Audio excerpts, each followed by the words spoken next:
This is Duke University. Global trade and environmental justice. Human rights issues are still. The term Ubuntu. The Alien and Sedition Acts. Is making inferential discovery. The importance of an archive. The John Hope Franklin Center.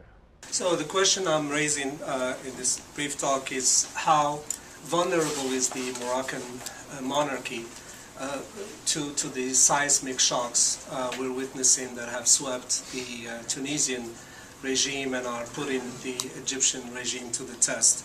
And of course we like to posit this principle first, that or this emerging truth, that the traditional categories for assessing the stability of a regime are no longer valid. We're watching a very volatile, political landscape in the Middle East.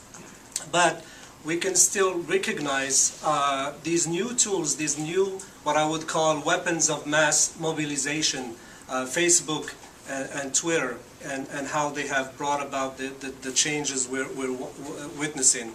And of course with a lot of amount of unpredictability, and they're allowing people to circumvent the watchful eye of these regimes.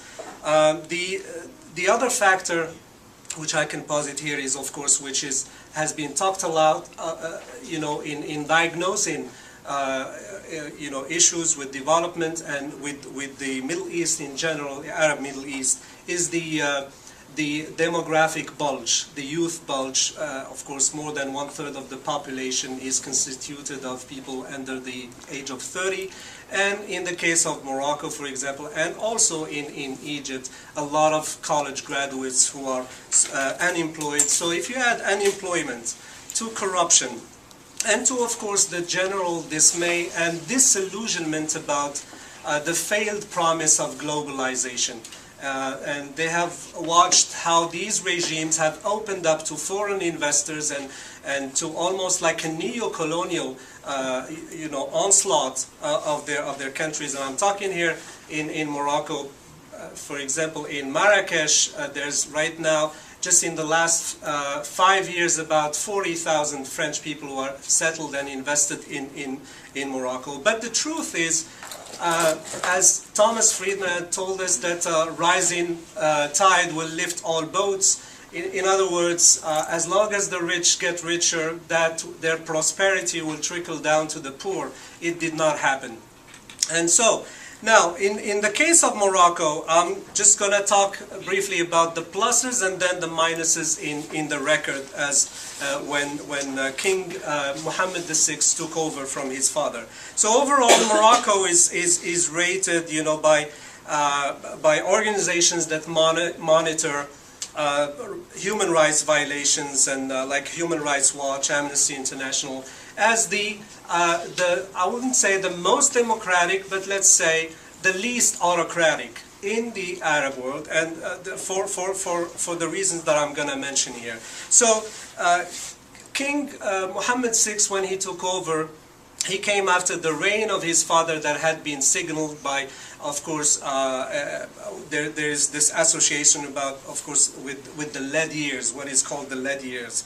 And these are the 70s and 80s where under his father's rule, there have been significant violations of human rights, disappearance of political opponents, and arbitrary incarcerations, and complete repression of political dissent. So he came projecting this image of a new ruler who was very popular, and to the chagrin of his bodyguard and the palace protocol, he mixed with the crowd, and he wanted really to break from the reign of his father.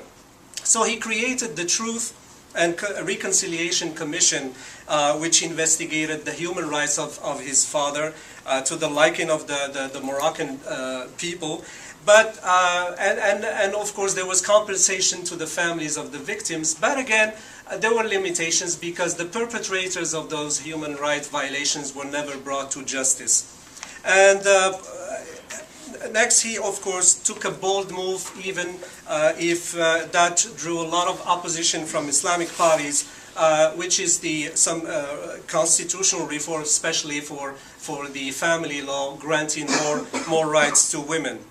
And under his age, of course, we have to admit that there has been a proliferation of civil society organizations in Morocco. He has tolerated a lot of Islamic parties, and under his regime, of course, Islamic parties are either tolerated, co-opted, or repressed. And as opposed to other secular rulers like in Algeria, the one characteristic of the king in Morocco is he embodies or projects this image as in direct lineage from the dynasty of the Prophet, and therefore he embodies both spiritual and political power, therefore denying the right of Islamic movements to kind of delegitimize him on the basis that he is secular. And quickly, now I'm getting quickly to the minuses. There has been, of course, there is this charge that the king of Morocco is very much involved into business and behaving almost like a CEO of a company rather than a ruler of a nation. And these claims have been corroborated recently, of course, by WikiLeaks.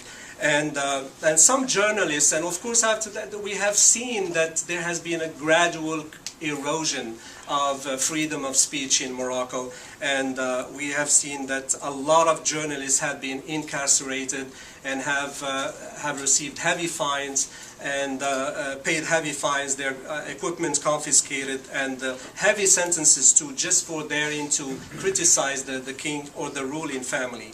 And according to Reporters Without Borders, in 2009, actually his regime kind of distributed about 25 years in prison and 2.8 million in fines to journalists. Now, these cases illustrate another symptom also of autocracy, which is the or lack of the independence of the judiciary. There has been also in Morocco some make-believe elections where the rate of participation was scarily very low, especially the last parliamentary and legislative elections.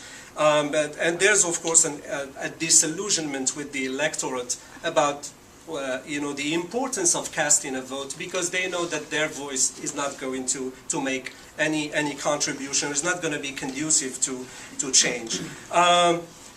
And finally, I would just say that despite all of this, we're of course all watching with great excitement and apprehension about whether the domino effect is going to continue. And if it doesn't happen, I think we need to just prepare ourselves to see that the leaders they are going to accept the reality that the status quo is unsustainable, and they are already those like we saw, for example, just yesterday, King of Jordan sacking the whole cabinet, and which brings me to say that for the initial question I started with, how safe is the Moroccan monarchy? I think. And there's also already a timetable, I think a revolution timetable about who's next, and I think Morocco's is predicted for February 20th? Yeah. Yes. Got to stay on schedule. Yeah, and I think